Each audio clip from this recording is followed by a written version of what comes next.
Selamat siang saudara, sudah hampir setengah 12. Saudara, saya bersyukur bisa ada di tengah-tengah saudara dan membagikan firman Tuhan. Saudara, tadi sudah dikenalkan, saya Jeffrey Xiao dan saya melayani saat ini sebagai lead pastor di Grace Life Community Church di Jakarta. Saudara, saya sedang cuti sabbatical di Melbourne selama 2 bulan dan selama bulan September lalu saya dan istri beribadah di ICC. Maka mungkin saudara pernah melihat kami berseliweran begitu ya di sini begitu sebelum atau setelah ibadah. Nah, saudara, saya diberikan privilege untuk menentukan sendiri topik khotbah hari ini. Nah, saudara, setelah saya pikirkan, saya memilih dari 2 Raja-Raja pasal 6 ayat 8 sampai 23. Lalu kemudian setelah saya tentukan, saya info ke Pastor Jevon, ternyata bagian yang sama sudah pernah dia khotbahkan 6 minggu yang lalu di sini, begitu ya. Maka kalau nanti saudara merasa rasanya sudah pernah dengar, nah saudara bukan halusinasi, memang betul sudah pernah dengar.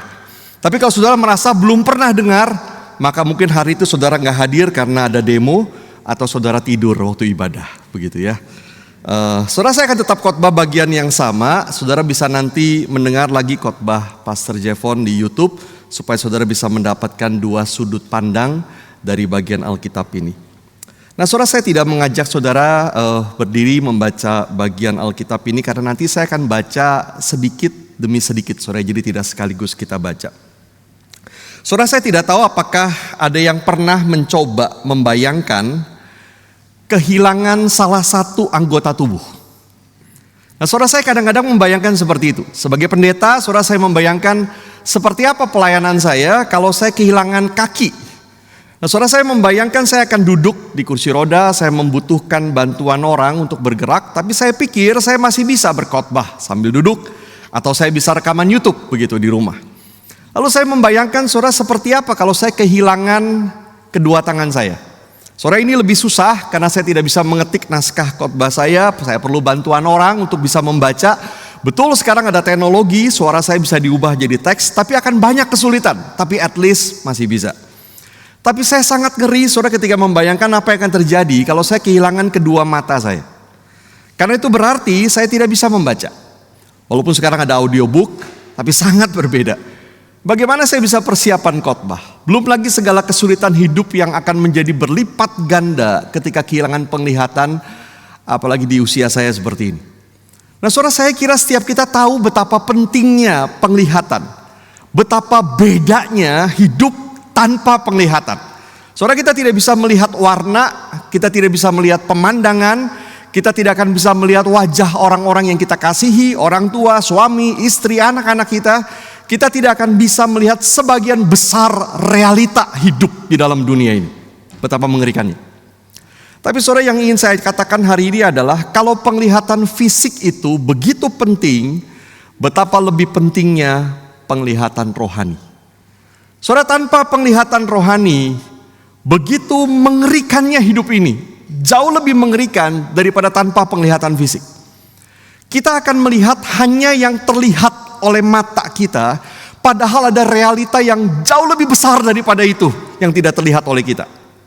Saudara, mungkin persis seperti sebuah ilustrasi yang sangat terkenal. Ada orang melihat gajah tapi hanya melihat kakinya. Dia lihat itu kasar, dia lihat itu besar, dia pikir itu pohon yang aneh, dia tidak tahu itu apa. Padahal kalau dia melihat realita yang lebih besar, dia tahu itu adalah kaki dari gajah. Maka orang tanpa penglihatan rohani sebetulnya hanya melihat sebagian kecil saja realita kehidupan, dan itu menyesatkan. Dia tidak akan bisa berpikir dengan benar, dia tidak akan bisa mengambil keputusan dengan benar, dia bisa merasa senang, sedih, marah, takut atas hal-hal yang salah karena sebetulnya dia salah melihat realita kehidupan. Saudara, betapa mengerikannya. Maka kita perlu mata fisik, tapi kita lebih perlu lagi mata rohani. Saudara, saya ingin mengajak kita melihat sedikit demi sedikit 2 Raja-Raja 6 ayat 8 sampai 23 ini dan memperhatikan apa yang dikatakan di sana. Saya akan bacakan, saudara, ayat 8 sampai 12 terlebih dahulu. Raja negeri Aram sedang berperang melawan Israel. Ia berunding dengan pegawai-pegawainya, lalu katanya, "Ke tempat ini dan itu haruslah kamu turun menghadang.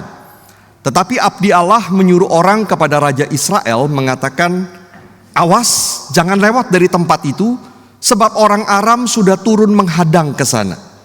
Sebab itu Raja Israel menyuruh orang-orang ke tempat yang disebutkan abdi Allah kepadanya. Demikianlah Elisa memperingatkan kepadanya supaya berawas-awas di sana, bukan sekali dua kali saja. Lalu mengamuklah hati Raja Aram tentang hal itu. Maka dipanggilnyalah pegawai-pegawainya, katanya kepada mereka, tidakkah dapat kamu memberitahukan kepadaku siapa dari kita memihak kepada Raja Israel? Tetapi berkatalah salah seorang pegawainya, tidak tuanku raja, melainkan Elisa, nabi yang di Israel, dialah yang memberitahukan kepada Raja Israel tentang perkataan yang diucapkan oleh tuanku di kamar tidurmu. Sampai semikian jauh dulu. Nah, saudara, bagian awal dari kisah ini bercerita tentang Nabi Elisa yang menjadi seperti mata-mata bagi orang Israel.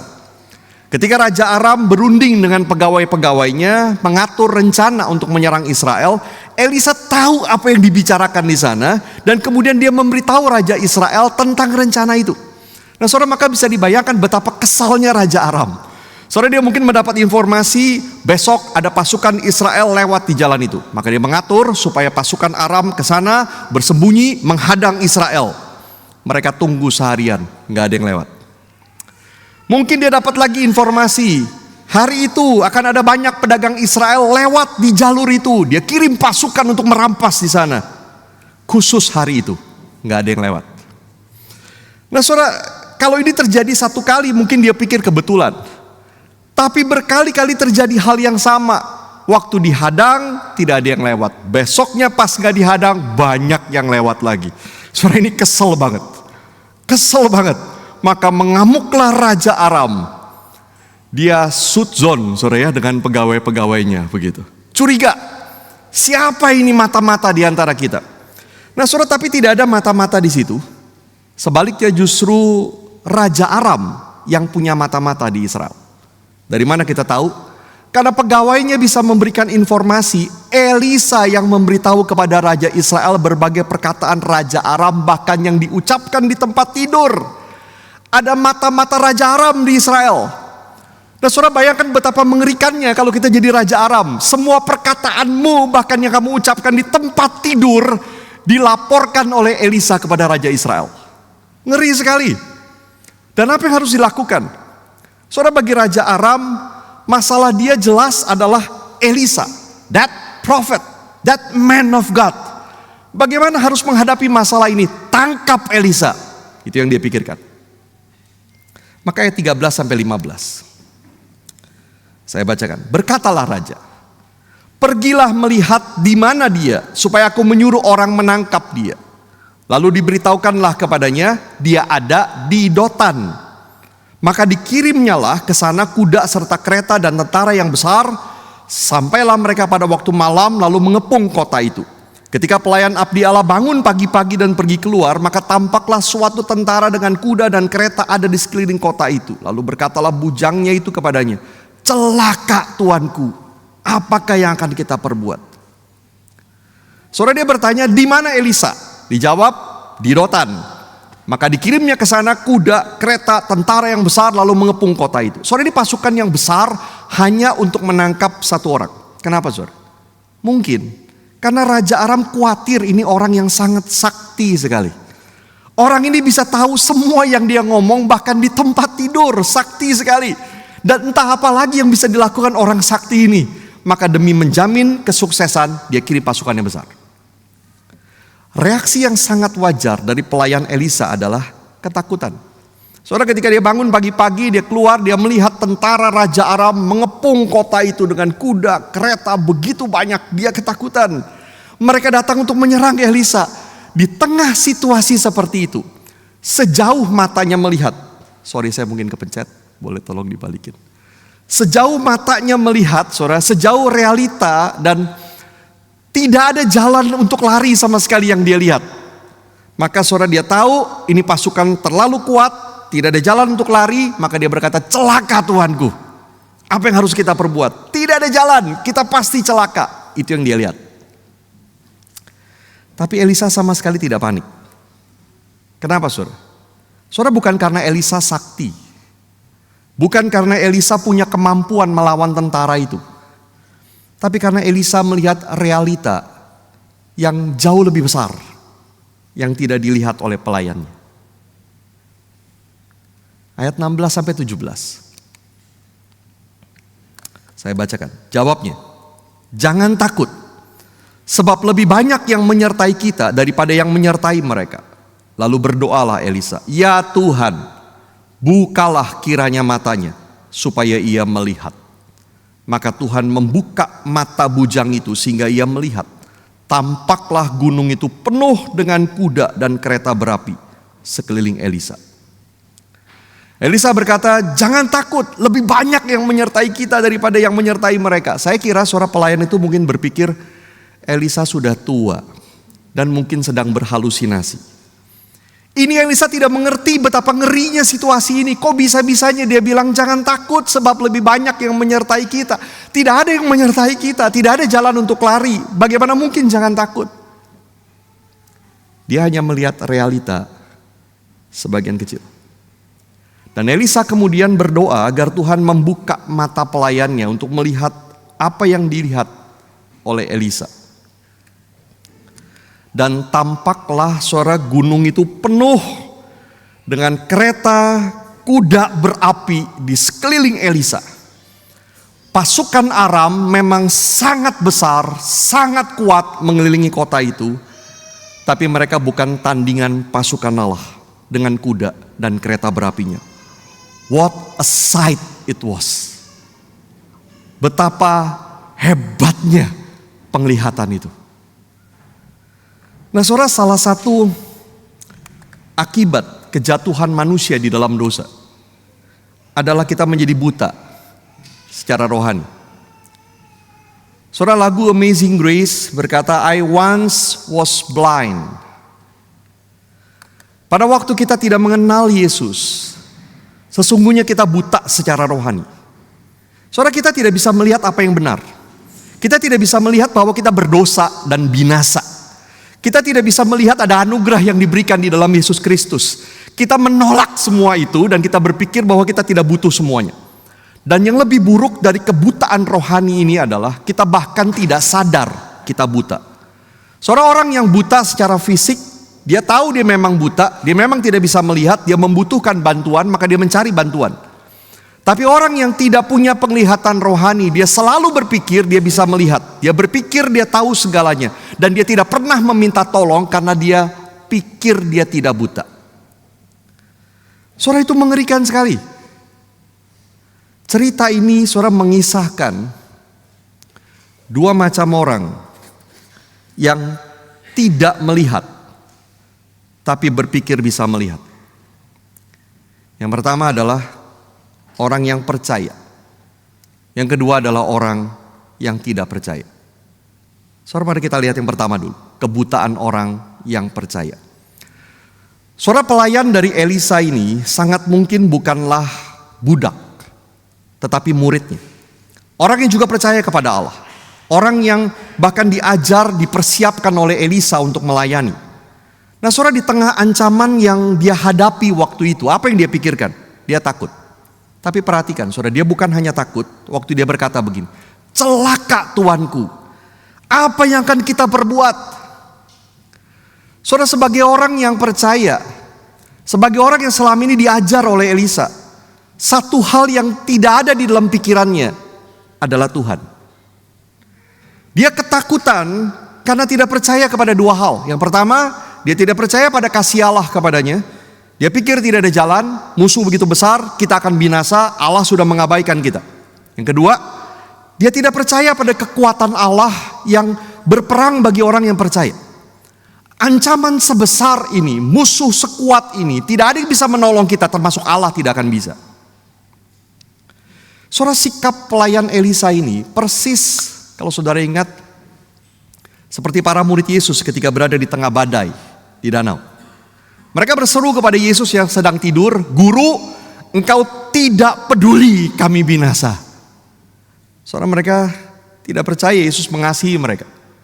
Mereka tidak percaya Yesus mampu lakukan sesuatu. Kami binasa dan kau tidur saja. Saudara, Martin Luther berkata begini. Dosa yang mendasari semua dosa adalah tidak percaya pada kasih dan anugerah Allah. Kenapa, saudara?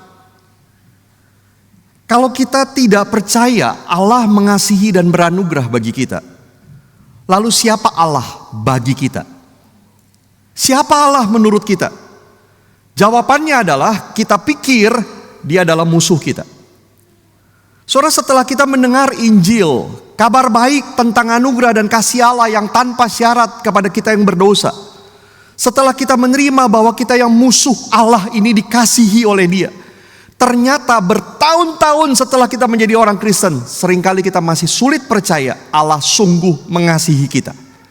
Kita masih berpikir Dia adalah musuh kita. Saudara, dan mungkin itu juga sebabnya kita sering berpikir bahwa kita harus membujuk Allah agar Allah mengasihi kita. Kalau kita hidup baik, kalau kita melayani dengan rajin, kalau kita berbuat kebaikan, maka Allah akan memberkati dan mengasihi kita. Maka kita lakukan semua itu supaya dikasihi oleh Allah. Sikap seperti itu dibangun di atas asumsi bahwa Allah adalah musuh kita yang perlu kita bujuk, kita menangkan hatinya, baru Dia mau mengasihi kita. Tapi itu sama dengan berarti kita buang lagi Injil keluar dari hati kita. Kita tidak percaya akan Injil bahwa Allah mengasihi kita, membenarkan kita, bukan karena perbuatan baik kita, tapi semata karena Kristus sudah mati bagi kita. Kita tidak percaya itu. Maka kita lebih suka berusaha mendapatkan kasih Allah dengan perbuatan baik kita dan memenangkan hati Allah untuk berpihak kepada kita. Padahal it doesn't work that way.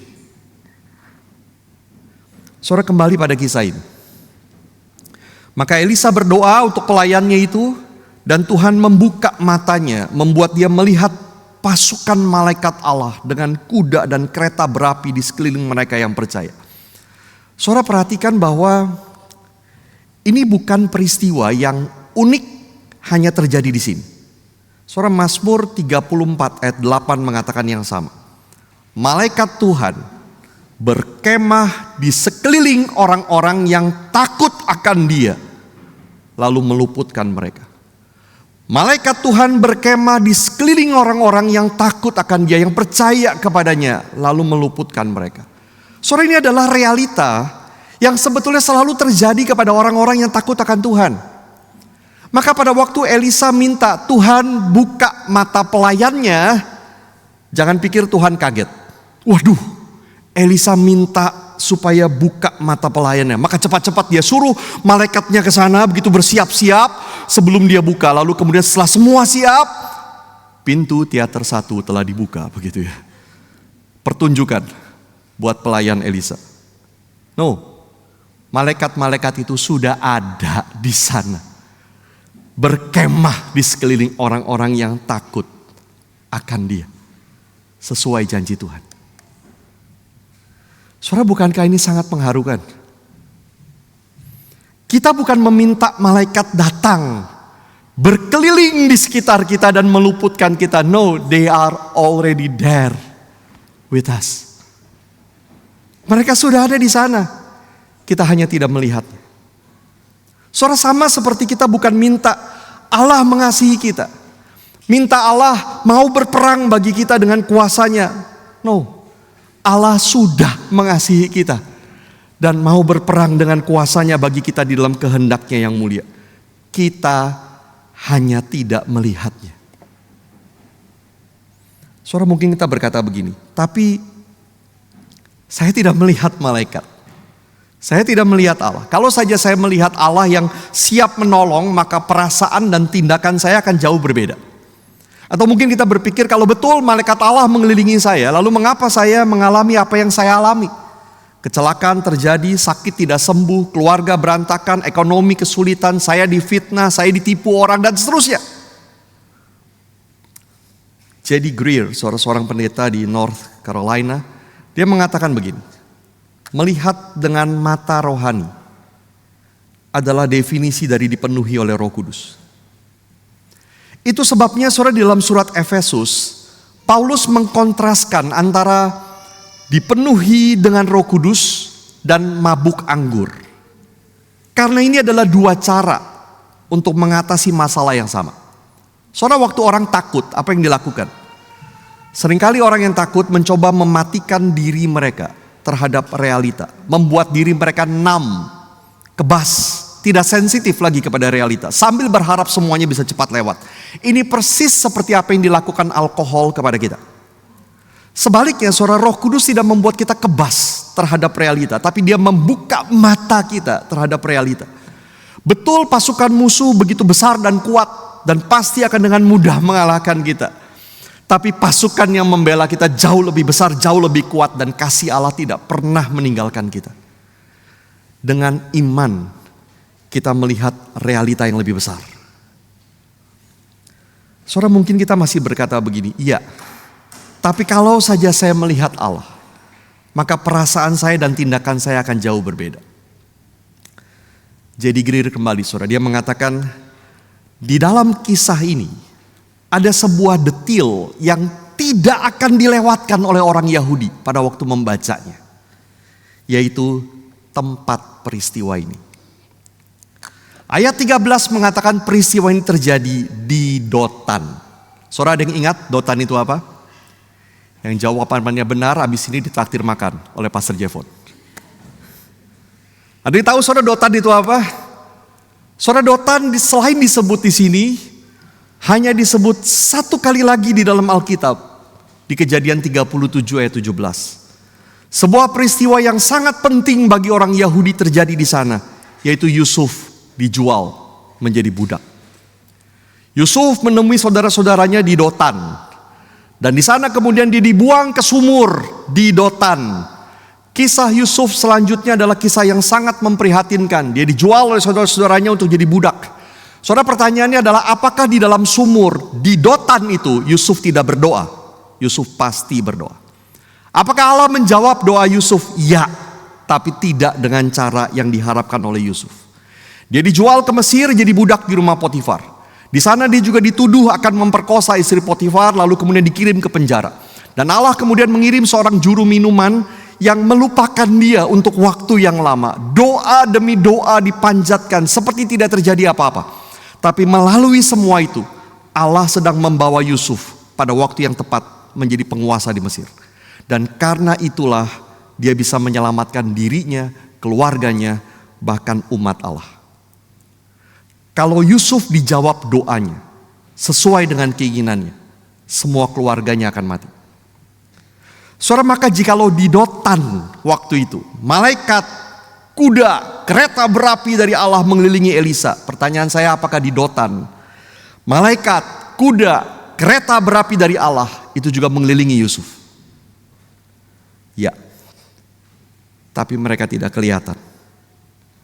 Mereka diam, mereka menyembunyikan diri, tetapi sesungguhnya mereka menjaga agar kejahatan apapun yang dialami Yusuf tidak sampai menghancurkan maksud Allah. Mereka menjaga agar maksud Allah melalui Yusuf tetap pasti terjadi. Mereka kemudian menjaga Yusuf di rumah Potifar, mereka menjaga Yusuf di penjara, mereka menantikan waktunya genap dan Yusuf diangkat menjadi penguasa di Mesir. Mereka memastikan rencana Allah terjadi dalam hidup Yusuf. Hari ini, saudara, kalau kita mengalami hal-hal yang sepertinya kita kalah, sebetulnya kita tidak kalah karena belum selesai. Saudara, hidup kita hari ini adalah seperti, kalau hidup kita seperti sebuah film, maka film belum tamat. Tuhan mungkin melepaskan atau tidak melepaskan kita dari bahaya. Tuhan mungkin menyembuhkan atau tidak menyembuhkan kita dari sakit. Tuhan mungkin memulihkan keluarga kita atau tidak. Semua adalah bagian dari perjalanan hidup di dalam dunia yang berdosa ini. Tapi apapun yang kita alami, perjalanan kita sudah pasti happy ending. Karena di dalam Kristus yang menang, ada janji yang diberikan kepada kita, akhirnya pasti happy ending. Kalau tidak di dunia ini, maka pasti di surga. Dan malaikat akan memastikan rencana Allah yang baik terjadi di dalam hidupmu. Saudara, di mana kita dapatkan konfirmasi ini? Di mana kita bisa yakin ini? Di salib. Karena di salib Allah mendemonstrasikan seberapa besar komitmennya, seberapa mampunya dia untuk menyelamatkan kita. Saudara, di salib itu Allah menunjukkan dia berperang bagi kita. Dia menghancurkan kuasa setan. Dia melepaskan kita dari kuasa dosa. Kalau Allah sudah melakukan itu di salib, menolong kita dari keadaan paling hopeless, yaitu maut, kita bisa percaya bahwa sampai hari ini Allah tidak pernah membiarkan kita. Saudara, maka sekalipun kita tidak bisa melihat malaikatnya, kita tidak bisa melihat kuda, kereta berperang, kereta apinya, kita tahu persis Allah terus mengasihi kita dan akan terus berperang bagi kita sampai nanti kita berjumpa dengan Dia dalam kekekalan. Terakhir, cerita belum selesai.